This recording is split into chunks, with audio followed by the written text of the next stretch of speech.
बिस्मिल्लाहिर्रहमानिर्रहीम। अस्सलाम वालेकुम नाज़रीन, आप देख रहे हैं राय साकिब डिजिटल मीडिया। उम्मीद करता हूँ आप तमाम लोग खैरियत से होंगे। नाज़रीन, आज फिर 3-4 हाई प्रोफाइल केसेस थे जो लाहौर हाई कोर्ट में लगे हुए थे, उनकी समाअत का अहवाल मैं आपके सामने रख देता हूँ। इमरान भी वाला केस भी आज लगा हुआ था, उसकी तरफ मैं बाद में आता हूँ। एक और इम्पॉर्टेंट डेवलपमेंट आज सरफेस हुई है, वो थोड़ी सी मैं आपको बता दूँ। आज वो ख़वातीन वाला केस, सनम जावेद और तैयबा राजा वाला केस लगा हुआ था जस्टिस अबर गुल साहब की अदालत में, और 24 तारीख दी गई है उनको पेश करने की। उसमें देखिए मज़ीद रिमांड की इस्तदा की जाती है, जो भी होता है वो तो 24 तारीख को पता चलेगा। लेकिन उसमें एक चीज़ आज सरफेस हुई है, कोई रुबीना साहिबाएँ गालिबन लाहौर की प्रेसिडेंट हैं। ये जब बाकी ख़वातीन को रिलीज़ किया गया था चूंग थाने से, तो वहाँ पर ये लोग रिसीव करने गए थे 8 ख़वातीन को पाकिस्तान तहरीक इंसाफ की। तब तक कोई चार्ज नहीं था, तब तक कुछ भी नहीं था तैयबा राजा और सनम जावेद खान के ऊपर। और जब 8 ख़वातीन को छोड़ दिया गया तो इन 2 को रिलीज़ नहीं किया गया था। वहाँ पर एक ILF की खातून थी, उनसे बात की सनम जावेद और तैयबा राजा ने कि जी हमें क्यों नहीं छोड़ा जा रहा। तो उन्होंने कहा जी आप लाहौर की जो प्रेसिडेंट हैं रुबीना साहिबा, उनसे बात कीजिए, वो आपको इसका जवाब दे सकेंगी। तो ये डायरेक्टली कंफर्म किया गया। तो जब फ़ोन किया सनम ने वहाँ से रुबीना साहिबा को, तो इन्होंने आगे से उनको कह दिया कि जी आज के बाद आपने हमसे रब्ता नहीं करना, आपने किसी भी लाहौर की जो विमेन विंग की खातून हैं उनसे आपने रब्ता नहीं करना। अब यहाँ से 2 चीज़ें सामने आती हैं। एक तो लाहौर की जो बॉडी है ख़वातीन की, वो इतनी डरी हुई है एट दिस टाइम कि जी वो ओन ही नहीं कर रहे अपने वर्कर्स को, और अपनी ख़वातीन वर्कर्स जो हैं उनको ओन करना ही नहीं चाहते। नंबर 2, खौफ हिरास पार्टी के अंदर इस हद तक फैल गया हुआ है, और इसके ऊपर पार्टी को भी देखना चाहिए कि अगर आपने किसी को कोई ओहदा दिया हुआ है ख़वातीन का, तो वो लीडर बनाया हुआ है आपने, तो मुश्किल वक्त में लीडर का काम होता है लीड करना, ना कि डिस्करेज करना लोगों को। जिस तरह की ये 2 ख़वातीन हैं सनम और तैयबा, इनको डिस्करेज करना कि आपने आज के बाद हमसे रब्ता ही नहीं करना, हमने आपका फ़ोन ही नहीं उठाना अगर आपने हमें फ़ोन किया भी। क्योंकि एट दैट टाइम जब उन्होंने कॉल की है चूंग थाने से, तो ये दोनों ख़वातीन they were free women. At that time ये दोनों फ्री थी, आज़ाद थी, इनके ऊपर कोई FIR नहीं थी, कोई कुछ नहीं था। अगर वहाँ पर ये रुबीना साहिबा और बाकी जो लोग थे ILF की ख़वातीन लॉयर थी, ये लोग ज़ोर लगाती, तो हो सकता है तैयबा और सनम को रिहाई मिल भी सकती थी। बहरहाल ये एक इम्पॉर्टेंट डेवलपमेंट थी जो सरफेस हुई थी, मैंने कहा आप लोगों तक पहुँचा दूँ। उसके आगे आ जाइए तो अज़हर मशवानी साहब के भाई का केस भी आज लगा हुआ था अली बाजवा साहब की अदालत में, उस पर भी मैं आता हूँ। इमरान रियाज खान साहब वाला केस, उसकी मैं थोड़ी सी आपको तफसील आपके सामने रख देता हूँ। चीफ जस्टिस अमीर मोहम्मद भट्टी साहब की अदालत में ये केस लगा हुआ है, आपको पता है, वो खुद हियरिंग कर रहे हैं इस इम्पॉर्टेंट केस की। आज IG पंजाब पेश हुए और उधर से वकला पेश हुए इमरान रियाज खान साहब के।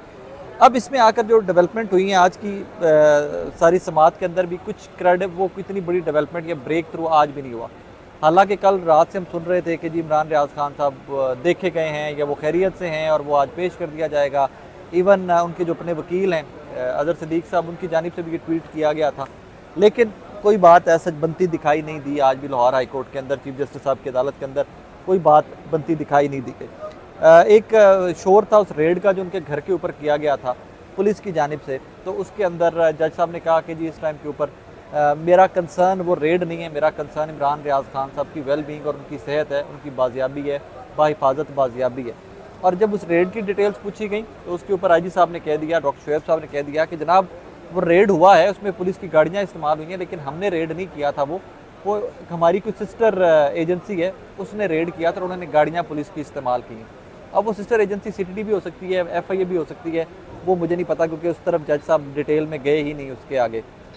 यहाँ पर अजहर सिद्दीक साहब ने एक पॉइंट टेकअप किया, उन्होंने कहा जनाब कि जो रेड हुआ है उसके अंदर एक साहब है, वही साहब इमरान रियाज खान साहब को लेने सियालकोट भी गए थे, लिहाजा इसलिए ये रेड रेलेवेंट हो जाता है, ये पुलिस का रेड है।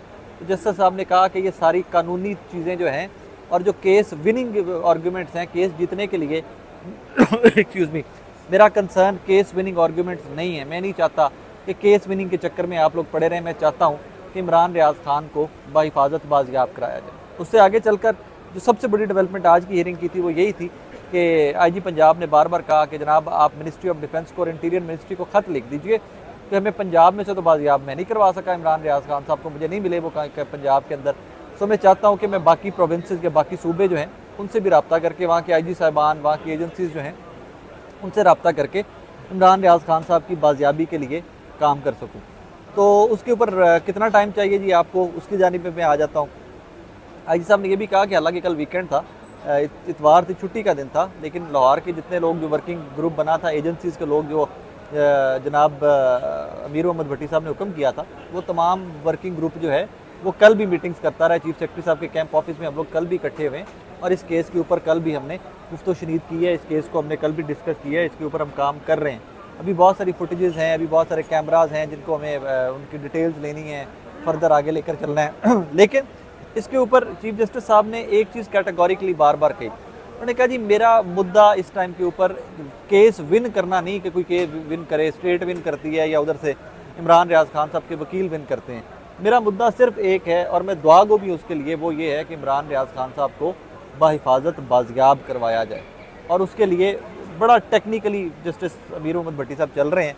उसके ऊपर बड़ा वो कहते हैं ना कि बड़े इत्मीनान से, बड़े हौसले से केस की जो समाअत है उसको लेके आगे चल रहे हैं। कोई भी रैश डिसीजन या कोई गुस्से का डिसीजन उनकी जानिब से सामने नहीं आया आज भी। जिसके ऊपर टाइम मांगा गया जनाब, तो 72 घंटे का टाइम दे दिया गया जी कि 72 घंटे का टाइम आपके पास है, आप 72 घंटे का टाइम ले लीजिए। ख़त भी लिख देते हैं मिनिस्ट्री ऑफ डिफेंस को, इंटीरियर मिनिस्ट्री को भी खत लिख देते हैं, ऑर्डर अदालत का ले लें आप, लेकिन इमरान रियाज को बाजियाब करवाएं। उसके ऊपर अजहर सिद्दीक साहब ने आर्ग्यू किया, उन्होंने कहा जी कि यहाँ सीटीडी के पास हमारी इतलात है, सीटीडी के पास है, लाहौर में आपको राइट लेफ्ट जाने की ज़रूरत ही नहीं है। तो उसके ऊपर उन्होंने लिख कर उन्होंने कह दिया जी साहब ने जी मेरे से रिटर्न ले लें, मैं स्टाम्प देने को तैयार हूँ कि हमारे पास या हमारे मुतल्लिका किसी भी जगह के ऊपर इमरान रियाज खान साहब नहीं है। बहरहाल यही डेवलपमेंट कि जी आज ख़त लिख दिया गया मिनिस्ट्री ऑफ इंटीरियर को, मिनिस्ट्री ऑफ डिफेंस को। अब मिनिस्ट्री ऑफ डिफेंस को और इंटीरियर को जब खत लिखा गया तो उसमें तमाम एजेंसीज पूरे पाकिस्तान की जो हैं दे वुड बी डायरेक्टेड कि जी कोऑपरेट करें, आईजी साहब के साथ, पुलिस के साथ कोऑपरेट करें और इमरान रियाज खान को ढूंढने में मदद फराहम की जाए। सो लेट्स सी 72 घंटे में उम्मीद है अल्लाह पाक खैर करेगा। मैं हमेशा से बहुत पॉजिटिव इंसान हूँ, मैं हमेशा से कहा करता हूँ कि अल्लाह पाक खैर करेगा, अल्लाह पाक आसानियाँ करेगा इमरान भाई के लिए, बाकी तमाम लोगों के लिए। बाकी साथियों के साथ भी जो हो रहा है, जो डेवलपमेंट्स हैं वो भी थोड़ी सी आपके सामने रखता हूँ। लेकिन आपको पता है पाकिस्तान तहरीक इंसाफ के एक नौजवान लीडर हैं अजहर मशवानी साहब, उनके बड़े भाई ज़हूर मशवानी साहब चंद हफ्तों से, अब तो हफ्ते होने वाले हैं, वो भी गायब हैं, वो भी लापता हैं। तो उनकी बाजियाबी के लिए भी रेट फाइल की गई थी और वो अली ज़िया बाजवा साहब की अदालत में केस था। उसकी भी डेवलपमेंट मैं आपको बता देता हूँ कि जी पहले तो तमाम थाने जो हैं 4 दिन के अंदर जो वकला हैं ज़हूर मशवानी साहब के, वो तमाम वकला जो हैं वो राब्ते में थे CCP ऑफिस से और वो राब्ते में थे तमाम थाने जो हैं लाहौर के उनसे कि हो सकता है ज़हूर मशवानी साहब किसी के पास हों। तो तमाम थानों ने राइटिंग में दे दिया कि जनाब हमारे पास नहीं है ज़हूर मशवानी साहब। उसके बाद ये आज फाइनली केस लगा है, वो रिपोर्ट जो है वो जमा करवाई गई है अदालत के अंदर। तो उसमें अली ज़िया बाजवा साहब ने यही कहा है कि जनाब अगर वहाँ से रिपोर्ट आ गई है और लिख दिया गया है कि जनाब हमारे पास नहीं है तो व्हाट नेक्स्ट, आप लोग वहाँ दरख्वास्त दें बाजियाबी के लिए, अगवा शुदगी की दरख्वास्त दें। तो वहाँ पर जो लाहौर हाई कोर्ट की बार की सदर है खातून, वो वकील पेश हुई थी, उन्होंने कहा जनाब कि हमारी दरख्वास्त ले ही नहीं रहे, वो हमें तो वो बता ही नहीं रहे क्या है, हम तो दरख्वास्त देना चाहते हैं कि वो गुमशुदा हैं, हमारी दरख्वास्त नहीं ली जा रही, तो आप मेहरबानी करें आप CCPO लाहौर को तलब करें। तो उसके ऊपर जज साहब ने कहा कि जी CCPO को तलब करने का भी एट दिस पॉइंट कोई फ़ायदा नहीं है, मैं ऑर्डर करता हूँ कि आप लोग जाकर दरख्वास्त दें और आपकी दरख्वास्त दी जाएगी। पर अब ज़हूर मशवानी साहब की बाजियाबी के लिए भी पुलिस को कह दिया गया कि अगवा का पर्चा जो है वो लिया जाए, FIR दी जाए और उनकी बाजियाबी के लिए काम किया जाए। एंड के अंदर आपको पता है कि कोर कमांडर हाउस वाले इंसिडेंट के अंदर, साने के अंदर जितने लोग वहाँ डिजिटल मीडिया के, इलेक्ट्रॉनिक मीडिया के वहाँ पर जो लोग काम कर रहे थे, वो लोग खुद बेचारे फंस गए हैं जियो फेंसिंग के चक्कर में, क्योंकि उनके मोबाइल फ़ोन्स जो हैं वो वहाँ पर आ रहे हैं, लोकेशन वहाँ की आ रही हैं। सो आज मुख्तलिफ अदालतों के अंदर वो तमाम लोग भी जो हैं वो रिटें कर रहे हैं। इवन जस्टिस साहब की अदालत के बाहर भी रिटें करने वालों की लंबी चौड़ी लाइन थी। बाकी जो जज साहबान हैं, जिसका कोई कॉन्टेक्ट मिल रहा है वकला का, वो करके उसके ऊपर रिट कर रहे हैं कि हमें प्रोटेक्शन दी जाए, हमसे डिटेल मांग ली जाए कि आप लोग वहाँ पर क्या कर रहे थे, हमें हिरासा ना किया जाए, हमारे घरों से ना उठाया जाए, क्योंकि कुछ इंसिडेंट इस तरह के आए हैं कि घरों से उठाया गया है और ऑल दैट, तो उसमें लोगों को थोड़ा सा हिरास किया जा रहा है आके। बहरहाल ये डेवलपमेंट थी आज के 3 बड़े केसेस जो लगे हुए थे लाहौर हाई कोर्ट के अंदर। होपफुली अल्लाह पाक आसानियाँ करे सबके लिए और इन डेज़ टू कम कुछ चीज़ें बेहतर होंगी इंशाल्लाह। मेरी पॉजिटिव दुआ में याद रखिएगा और तमाम लोग जो गुमशुदा हैं, जिनकी बाजियाबी के लिए केसेस लगे हुए हैं और अदालतें भी दुआ गो हैं, अदालतें कानूनी रास्ता भी इख्तियार कर रही हैं, उनको भी स्पेशली अपनी दुआ में याद रखिएगा। अल्लाह हाफ़िज़।